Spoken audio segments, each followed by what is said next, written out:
thank you for joining us today for the digital experience and the importance of customer memory. I definitely want to jump into quick introductions.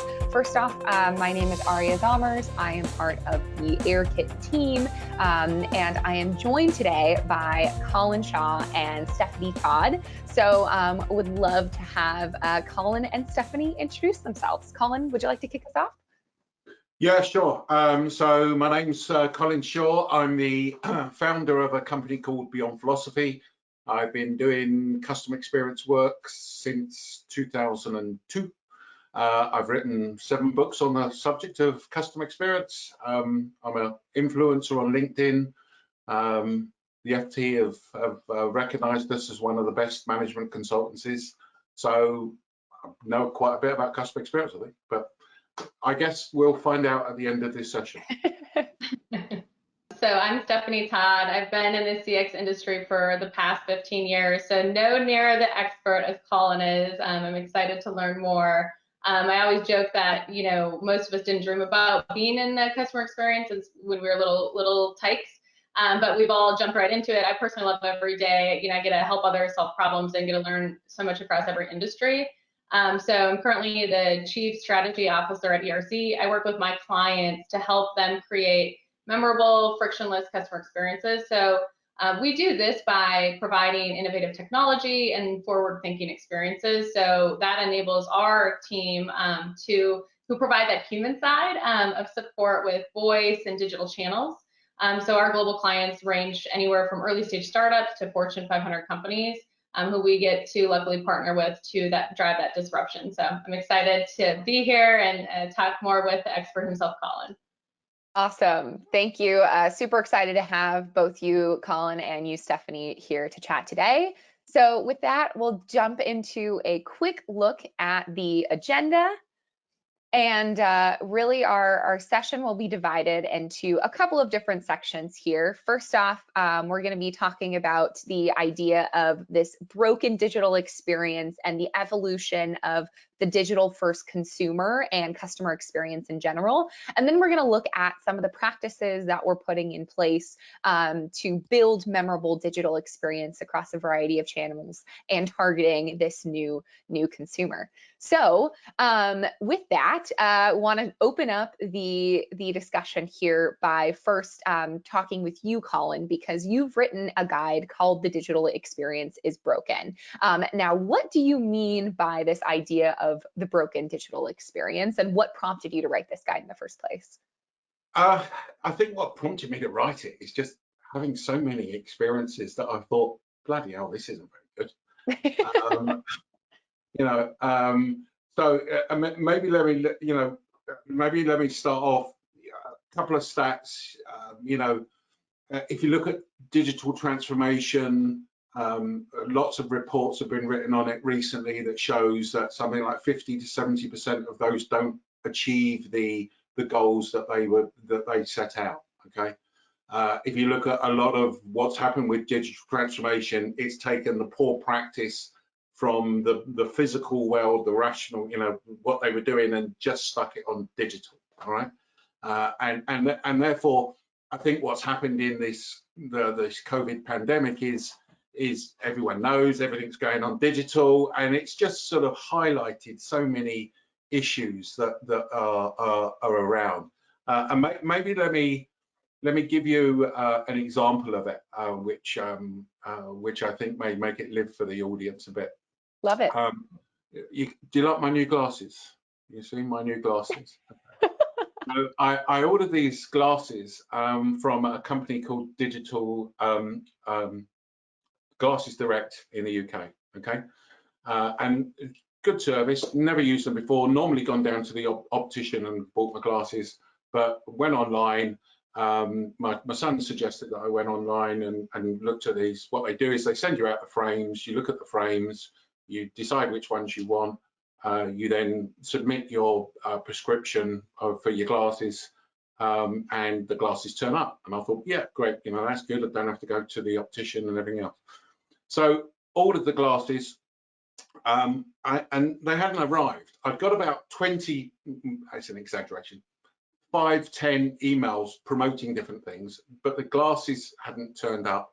So I started to think, where in the hell are they? Went online and it didn't tell me. Then I got an email saying you can track your glasses here. So clicked on to track my glasses, just went on to this area that I couldn't track it. It wasn't like, you know, you get with Amazon that it's been dispatched, it's being delivered today, etc. It just said, you know, that they're being worked on. Long and short of it is they then turned around and said, well, the glasses actually were not being worked on because they didn't know the distance between my eyes. Okay.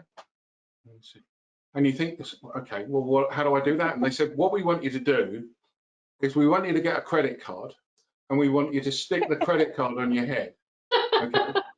So they can measure the distance between how far my eyes are apart. Okay. And then I've got to take a picture of me with this bloody credit card on my head, and then I've got to send it to them. Okay. Now, I feel pretty stupid with a bloody credit card on my head, first of all. Okay. Looks smashing. Looks smashing. You think grey suits me. Uh-huh. And the other thing is, I'm thinking, well, hold on, these are quite expensive glasses, and they, you know, they've got these different lens, different parts of the lens. How can you accurately determine where your eye, you know, pupils are? So that for me is just a sort of an example of a broken experience. Okay, I couldn't track it. You know, surely they would have come up with a better technology than just sticking a credit card on your head. I have to say, they had a good video. It explained how to put the credit card on your head. Okay, and how to take a picture and then submit it. But all along, it felt like they were more interested in selling me something rather than satisfaction. If I looked at the ratio of emails that I received promoting me to buy more glasses against how many they were telling me, you know, updating me on where my existing order was, it was like 5 or 10 to 1. Well, that's what it felt like. Yeah. So I guess the issue for me is, you know, great concept, really good. And I think, if I'm right in saying, the Glasses Director are one of the first companies to do that. But it feels like life has moved on a bit further and they haven't thought about how a customer feels. So, you know, with a credit card on my head, I feel pretty stupid, you know, and I don't trust them that it's gonna be accurate. I have to say, they're great, they're fine, they work, but it still doesn't take away from the fact that for that period of time, I thought, I'm not sure if I'd do this. And I guess the key issue is, would I go back? Well, I'm not really sure. You know, if you said to me, Net Promoter, what score would you give them? I'd probably give them a 6 or a 7, something like that. I certainly wouldn't be an advocate for it. But that, I don't want to go overboard, but that for me sort of sums up how that digital experience is broken. But you see, Stephanie doesn't have these problems because she doesn't wear glasses and have to put credit cards on her head. So, well, I understand. I have contacts in, but I totally understand. I've had some interesting experiences we can dig into later about similar situations. Yeah. Yeah, I think you bring up a really good point, Colin, in that many companies were thinking about trending towards more digital experiences, but what we've really seen is an increase in the need for these digital experiences due to all of the virtual changes that we've seen this year because of COVID. So, Stephanie, I would love to hear from you. You know, we talk about this evolution of the digital first consumer and how that evolution has sped up because of these changes. So what does this new consumer look like? Yeah, I mean, I think it's interesting. So I know in preparation for this, you know, Colin and I have talked a little bit about it, but, you know, I think you look back and you have the Jetsons or Back to the Future or these things that you think we would have been digital years or decades ago.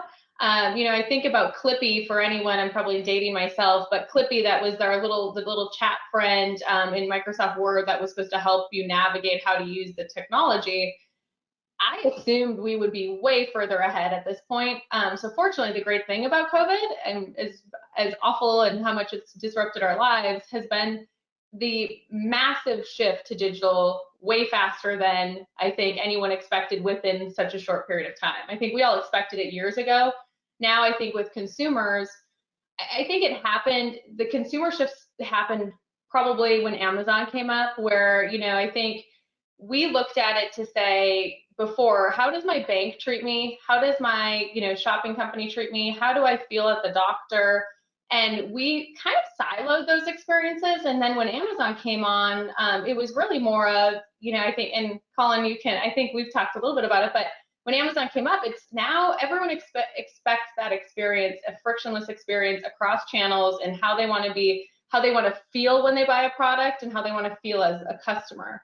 And so I think now it's just expected that companies are providing those digital experiences, and when they're not, or they're weird and you have to put credit cards on your head, or I had one the other day where one of my employees bought furniture from a company, and they had to measure space in their room, and they're like, I don't have a yardstick. Like, how am I supposed to do this? So there's those detractors from even making that original purchase. And so I think we've seen this quick shift into digital, but we've been ready and trying for 20 years to make that shift happen. So I think we are ripe for it, and it's just a matter of the companies who can move quickly to make that happen to meet those customer needs. Yeah. Yeah, no, I totally think you're right, Stephanie. What's happened is obviously Amazon has set the bar, and people just go, well, hold on. So, I mean, if you go back to this experience, you can track your order here. Well, I now have an expectation of what tracking my order here means. Okay, and that means that I can see when it's dispatched. I can see, how far it is away, so on and so forth. I mean, again, just think of Uber. You can watch the car coming towards you, or not, as the case may be. Yeah.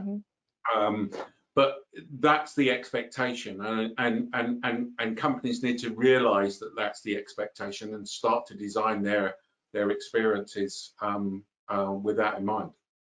Yeah. So speaking of that planning, and I'm sure the engagement on your client side with their customers, Stephanie, has changed since the start of 2020. Would you mind walking us through some of those changes? Yeah, I mean, I think our engagement with our clients have been more interactive via Zoom. We're not able to have the great in-person, conversations, have them in our centers and whatnot. I think the big shift to digital for the consumer, so their customer side, I think you look at it and you say, over this time period, I think when you look at the customer base, it's making sure, I think the biggest group, the heritage companies, how can they implement it with the technology they have today? So you have the newer, fresher companies who can easily spin up web experiences, and some of the laggards are those older companies who have such tradition in their business, but it's older tech. So it's trying to figure out how quickly can you navigate the digital experiences that customers are asking for or wanting to, communicate with you through, and how fast can you make that happen to have that digital shift that they're needing now, that there is no other way. I think today, I'm in Minnesota, our governor is announcing another 4-week lockdown. No stores, no nothing, everything's closing.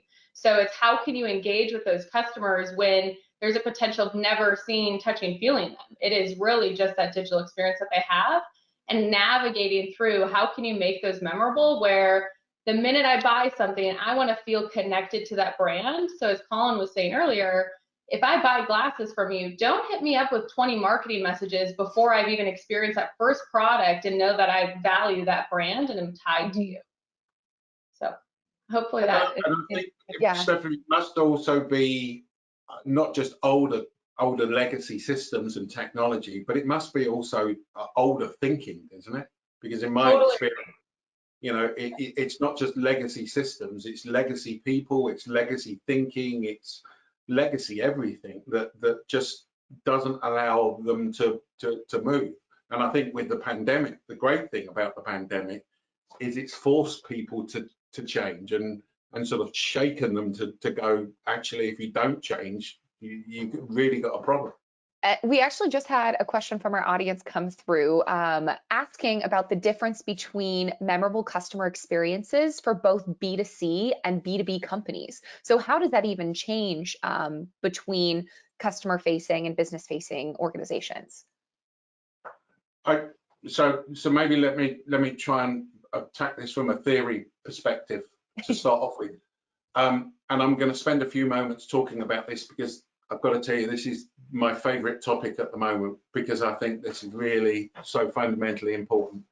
You know, the issue for me is if you think of customer loyalty, loyalty is a function of memory. Okay, you can't be loyal to something that you haven't experienced. Okay, because if every experience was new, then you wouldn't, you know, it would be a new experience and therefore you wouldn't be loyal. So loyalty is a function of memory. So once you've got that in your mind, the whole area around how a memory is formed becomes really, really important. And again, this is something that we talk about in the guide. And if you haven't read it, I would suggest that you download it. But you know, how memories are formed becomes really, really important. And a couple of things that I would say here. You know, first of all, what a guy called Professor Daniel Kahneman, who's won the Nobel Prize for Behavioral Economics, talks about the fact that how people remember an experience is they remember the peak emotion that they felt and they remember the end emotion that they felt. And he calls that the peak end rule. Okay, so you remember the peak emotion and you remember the end emotion, and those things form a memory. So if anybody here in the audience remembers getting engaged, getting married, the birth of your children, you know, any good thing and unfortunately any bad thing, if you think of those memories come attached with an emotion. You know, it's like an email attachment of that emotion as well.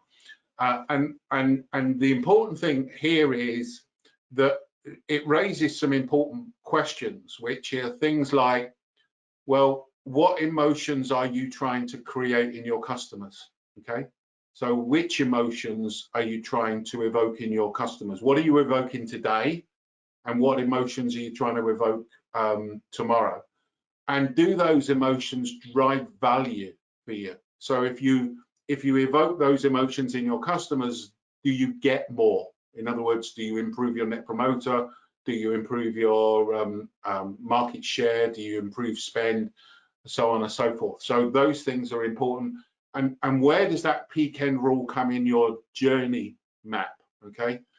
But to come back and I'll answer the question specifically, the most common question I get is, do emotions apply in the business to business arena? And my answer is always, as long as your customers are human beings, then yes, it does. Yeah.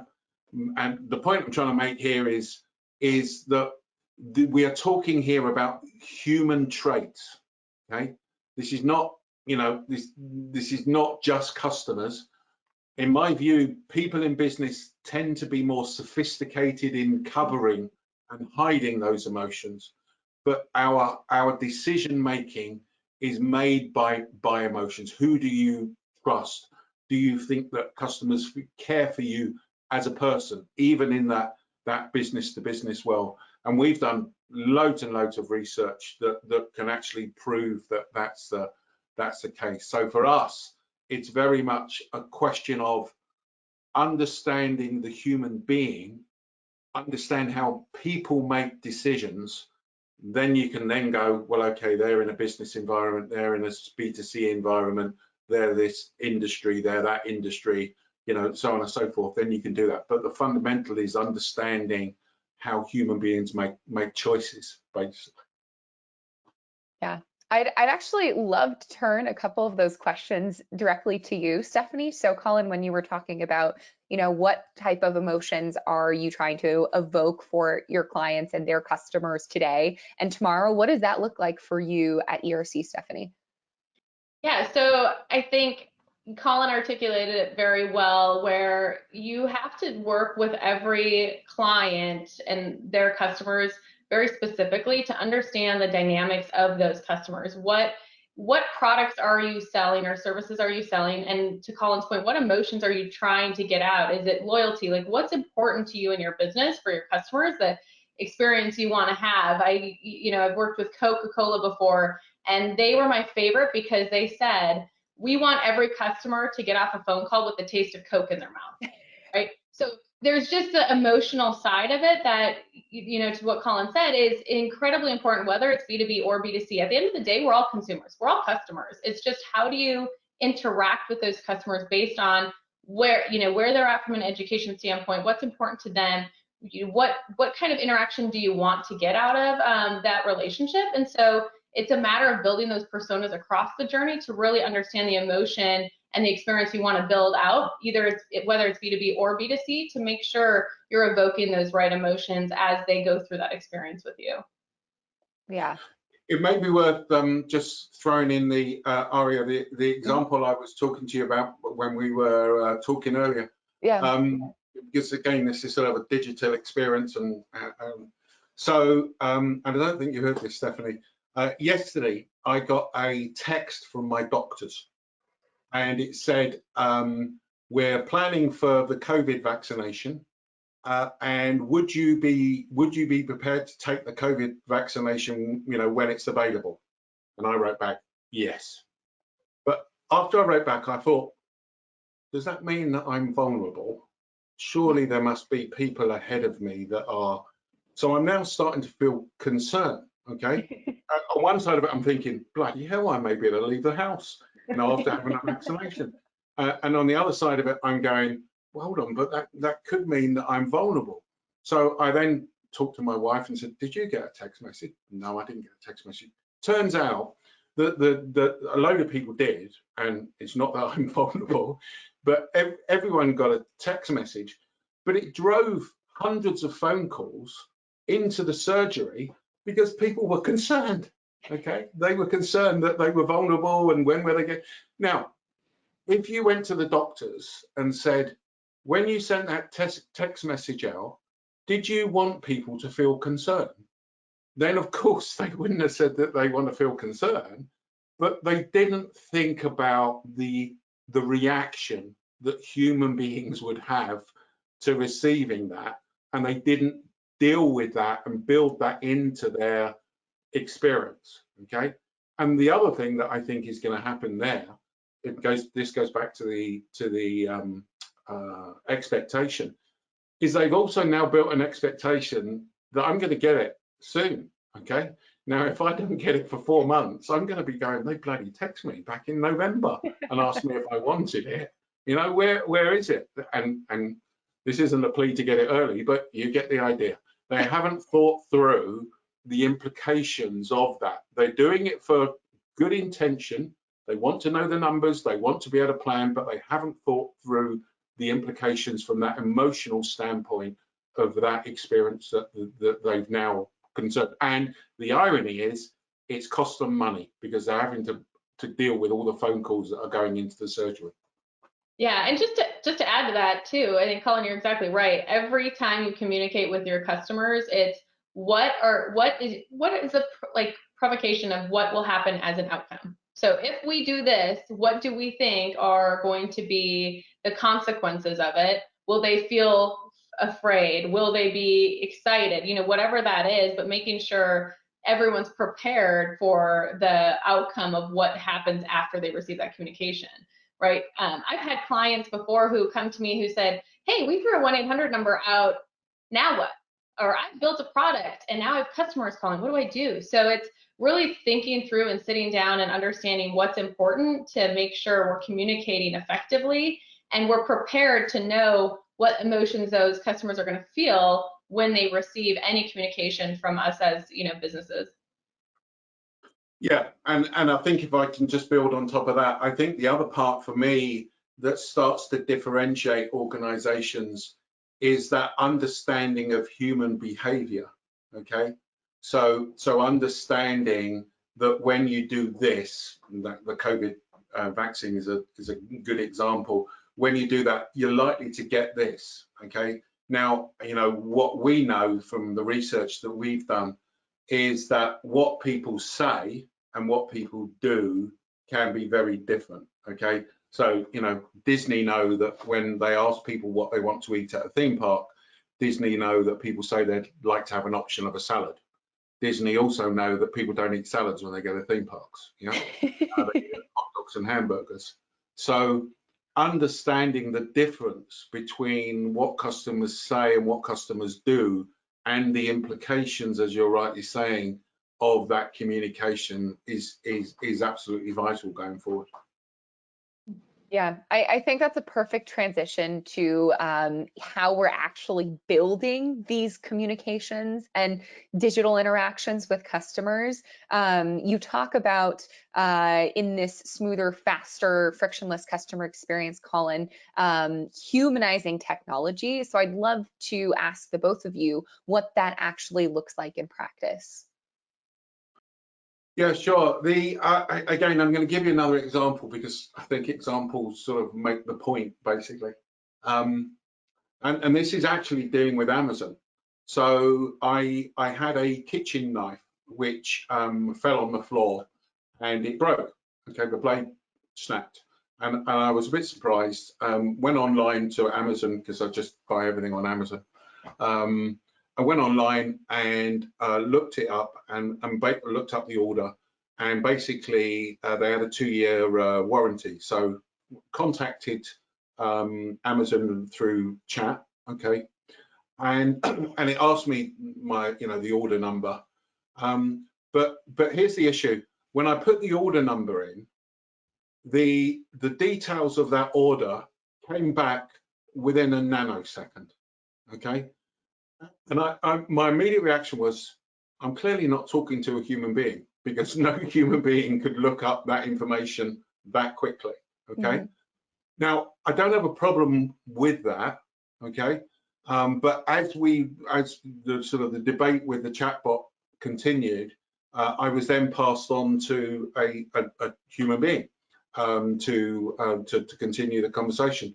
The human being asked me the same questions that I just spent 5 minutes talking to the chatbot about. So they didn't look back at the thing, which again goes back to, we're just taking processes from the sort of the normal world and just digitizing them, which is unusual for Amazon, because I do like Amazon normally.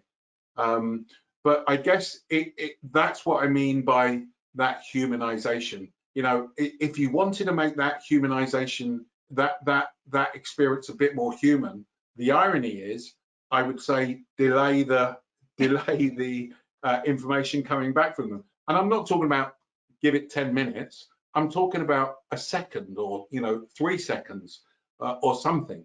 But so the issue for me is that as we get more into AI and all those other wonderful things, then that humanization is going to need to happen. But I know this is an area of your expertise, isn't it, with chatbots and everything else, Stephanie?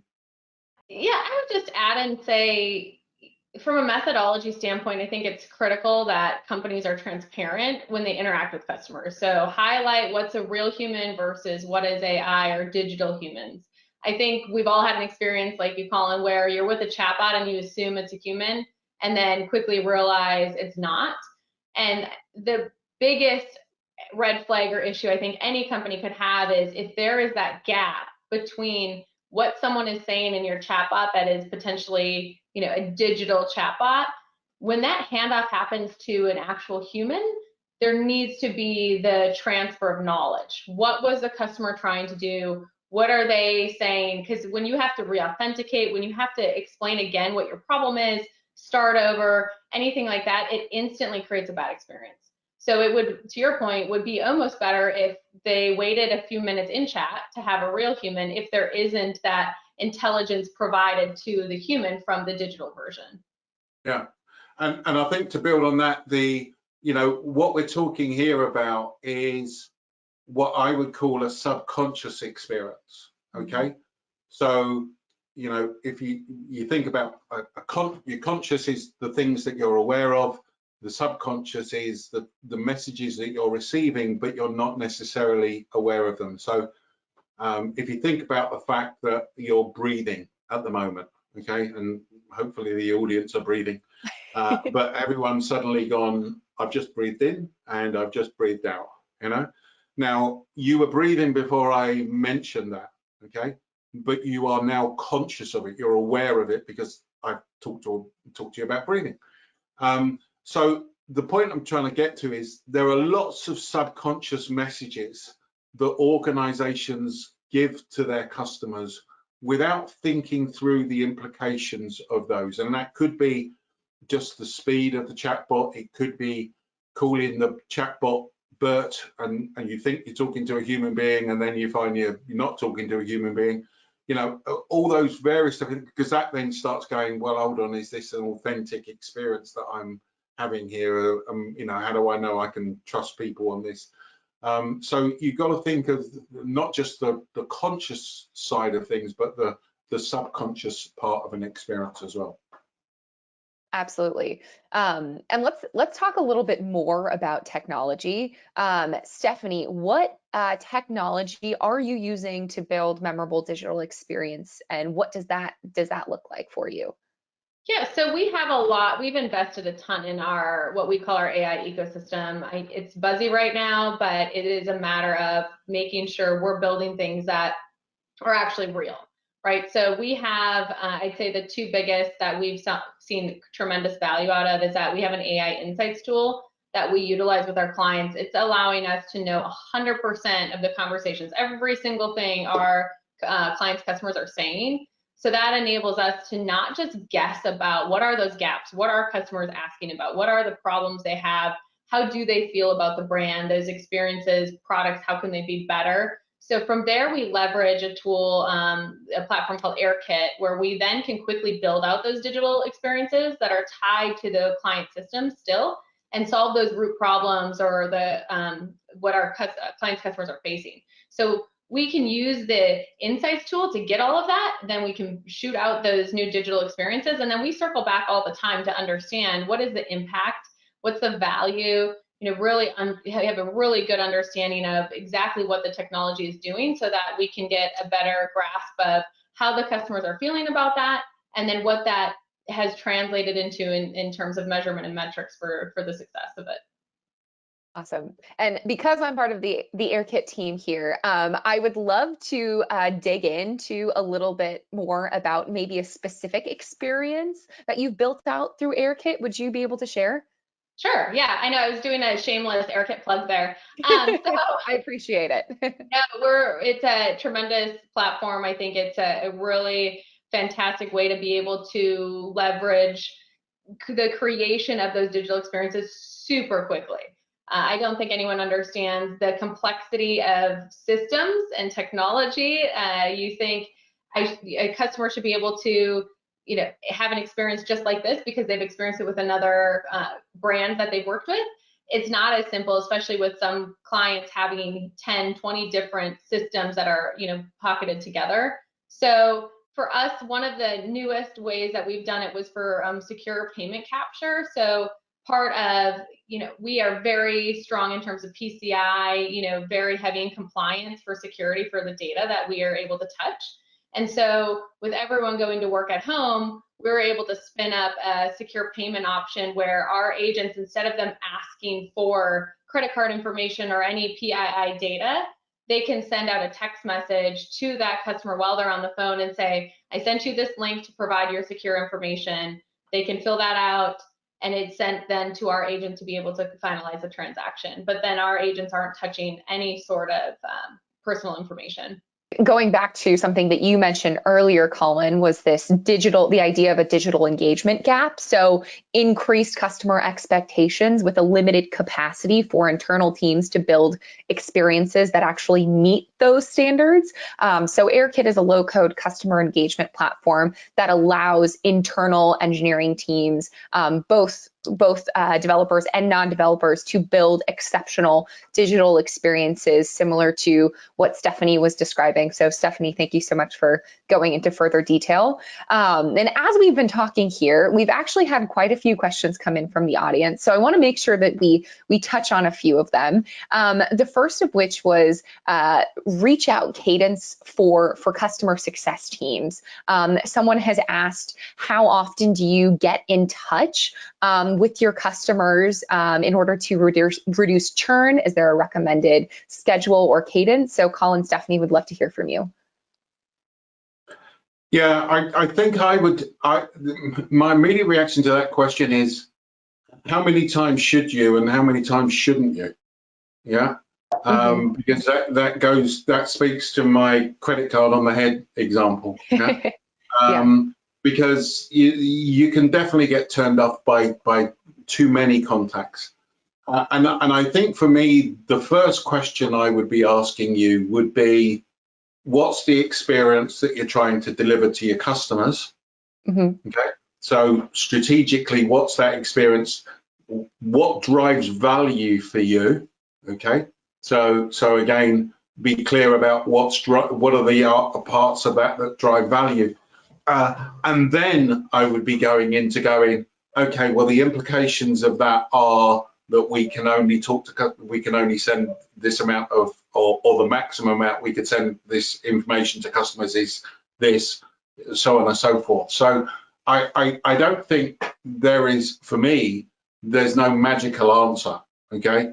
And also, I guess I would also add to all of this is that there are different segments within that customer. So even just saying customer is the wrong thing, because there are different groups of customers that may want different levels of cadence within that as well. So I think, in summary, you have to go back to some of the strategy. You have to look at what's driving value.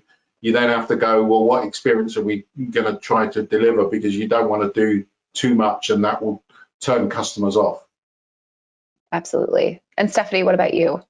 Yeah, I would agree with Colin. I think it's customer by customer, client by client, business. It really is dependent on what you're trying to do and the outcome you want to achieve. So if it is, I'm trying to drive more revenue by people purchasing more products versus I'm educating someone on their current health status as a patient, right?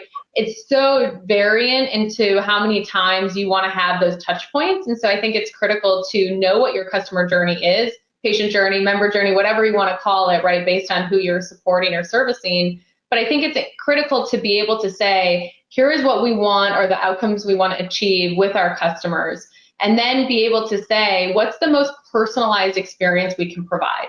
So if I'm going to see that as an example, I had a bank that I was part of who I was having horrible customer experience with, and they were continuing to try to get me to buy new products.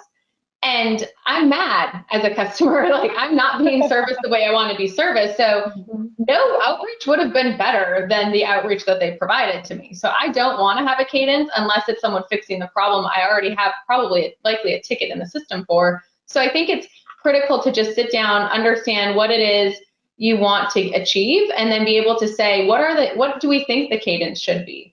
And depending on the products and services you offer, it could be much more frequent than others, right? Healthcare versus shopping, just try to make them as personalized as possible. So you're sending them relevant conversations and communication versus just blanket mass emailing people when there's already so much digital their inboxes are full. There's just so much being thrown at people now that you want to make sure every time you hit one of those customers that it's the best, most resonating or relevant information you can give them.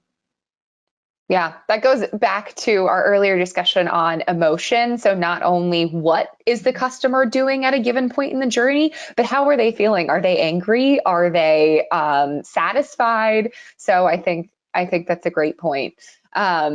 Speaking of satisfied customers, it seems that our audience wants to know about a particularly exceptional customer experience each of you has had recently. Is there something that comes to mind?